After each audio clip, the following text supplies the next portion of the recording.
Der er så mange fascinerende områder, som vi bliver klogere og klogere på som mennesker og samfund og verden.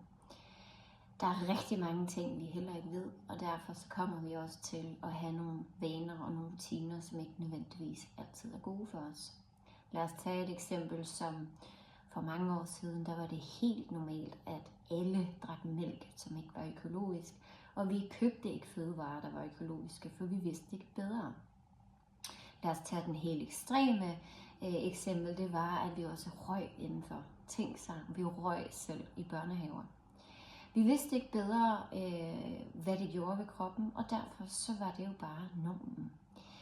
Men hvis nu vi overfører det til fitnessbranchen, altså træning og sundhed generelt om kroppen, så er det præcis de samme mekanismer.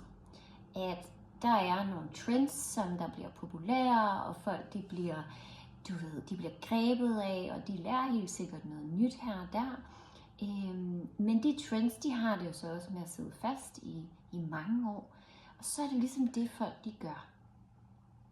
Men hvad nu hvis jeg fortæller dig, at der er faktisk en ekstrem spændende viden at forstå omkring de to afgørende nervesystemer vi har, og hvordan vi kan aktivere eller omvendt arbejde med dem i forhold til træning. Og der er meget, meget lidt viden omkring det her.